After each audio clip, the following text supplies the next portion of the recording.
mas dentro das igrejas ainda é um pouco complicado.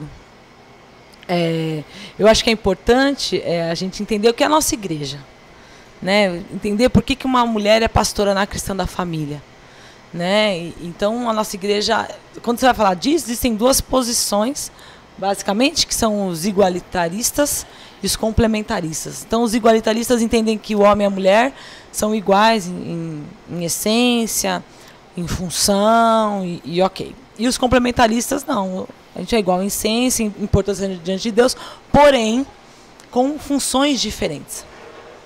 E é nisso que se enquadra a Cristã da Família. Por mais que tenha pastora. Tá? O Ângelo Baz usa uma expressão interessante, é falar de algumas igrejas que são complementaristas generosas. É o caso da ICF. Por quê? Porque mulher pode exercer o pastorado, mas ela não é governo. Entendeu? Então, assim, a mulher pode exercer o pastorado, desde que o pastorado é uma função de liderança? Até porque pastorear e pregar são coisas completamente diferentes. Então, a nossa igreja tem dois ofícios, né? Diaconato e pastorado. O que são esses dois ofícios? O que é um oficial da igreja? O que é alguém que tem um ofício dentro da igreja? Aquele que cuida das coisas no templo, literalmente, né? Então, o diácono, né, cuida de todas as questões do templo e daqueles que estão, né, daquilo que é concernente à Assembleia dos Santos, e o pastor da mesma forma, né? Isso, por isso que e nós temos dois ofícios. Ponto. Dito isso, a gente tem que entender que no ofício pastoral a gente tem também mulheres. É uma autoridade sobre a igreja? Vou dizer que não, tá? Principalmente por conta do ensino, porque uma das funções do ofício pastoral é o ensino, não necessariamente a pregação. No original são dois verbos distintos, quando fala apto a ensinar e quando Paulo vai dizer para pregar. Então, o pastor tem que ser apto ao ensino, como um pedagogo. Ele tem que saber ensinar. Isso requer autoridade? Sim. Porque para você poder me ouvir, eu tenho que ter autoridade sobre você. Ok. Só que a mulher exerce essa função sob a autoridade de um governo local, que é de homens. Você entende? Então, a gente é complementarista.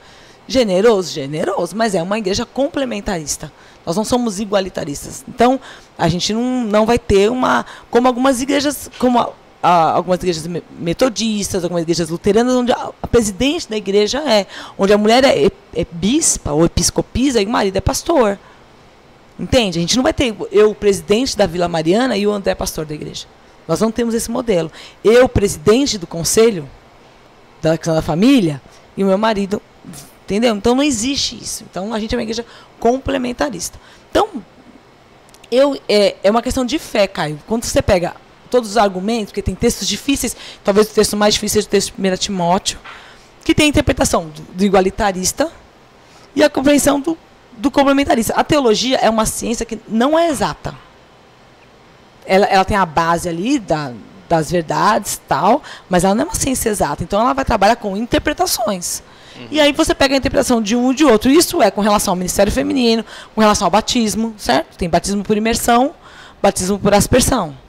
Não é assim? Batismo de criança, que são os pedobatistas, o batismo de adulto, que são os credobatistas, são a nossa linha. Não é assim? Tem os arminianos e os calvinistas, todo mundo crente. Sim. Todo mundo com a mesma Bíblia, todo mundo lendo o mesmo texto e fazendo interpretação distinta.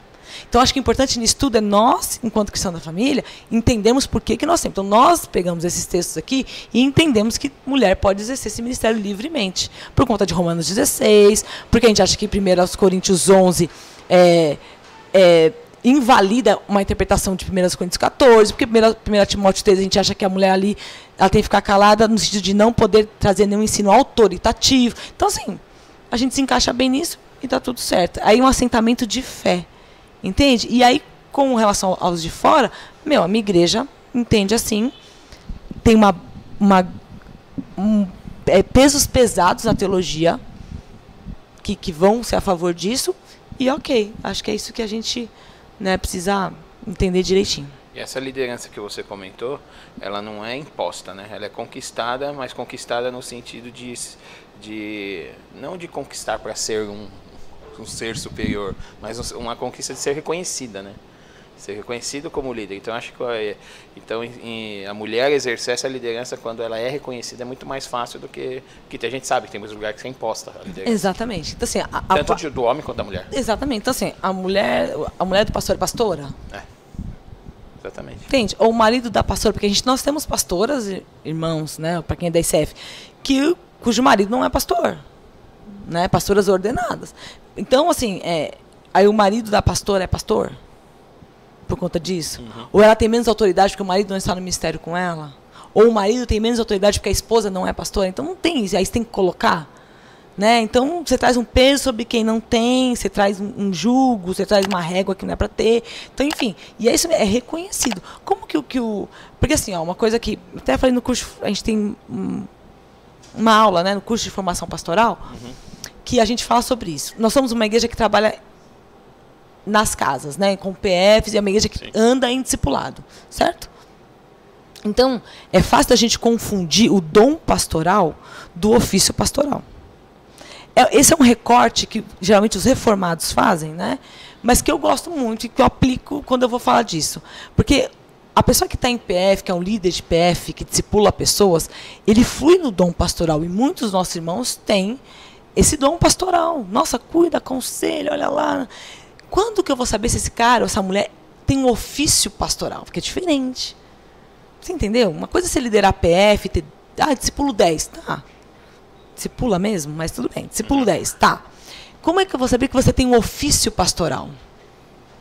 Quando essa tua voz de governo, de autoridade, de liderança, é reconhecido na igreja. Você entende? Quando você tem um rebanho na igreja. Você entendeu? Então, quando você tem essa voz, esse comando, sabe que eu posso dizer assim, na igreja, esse reconhecimento na igreja, opa. Você entendeu? Então, assim, vamos ver, eu não tenho plano nenhum na Vila Mariana de fazer o que eu tiver que fazer, dentro do culto da minha igreja. Eu sei que eu sou ouvida na minha igreja. Eu tenho um povo na minha igreja. Então, por isso que eu tenho um ofício pastoral. E isso te faz ser apto para desenvolver qualquer tipo de questões dentro da igreja. Então, um pastor de ofício, pode assim, o pastor não prega, tudo bem, mas se precisar pregar, ele vai pregar, porque ele tem um ofício que traz responsabilidade sobre as questões do templo. Se uma questão do templo é a pregação, se você é pastor de ofício, você tem que saber pregar, minimamente. Mas se se atrapalhe, mas que você fale 20 minutos no culto de domingo. Você tá entendendo? Não deve ser um problema chegar para você, Caio, o pregador não veio e se assume. Você é um pastor, meu. Um pastor, ele domina as questões que tangem o templo e a Assembleia dos Santos. Então, você sabe pregar, você sabe ministrar ceia, você sabe fazer casamento, você sabe fazer batismo, você sabe aconselhar, você sabe fazer velório, você sabe fazer apresentação de crianças. Você domina essas coisas, minimamente ali, porque você é um pastor de ofício. Então, a gente tem que saber trabalhar bem. Não, você é um pastor, você é uma pastora. Irmão, é dom pastoral, ofício pastoral. Você tem a pegada mesmo de igreja? Você vai estar lá todo domingo? Você vai estar lá no culto de jovens dando uma força para a molecada? Porque você cai endemoniado, você tem que estar lá? Ou não? Ah, não. É só no dia que dá, só quando dá. Não sei, né? Me apegar. Não. Então, você tem o dom pastoral e você vai muito bem nisso aqui. Mas o ofício é para quem gosta do trampo na igreja.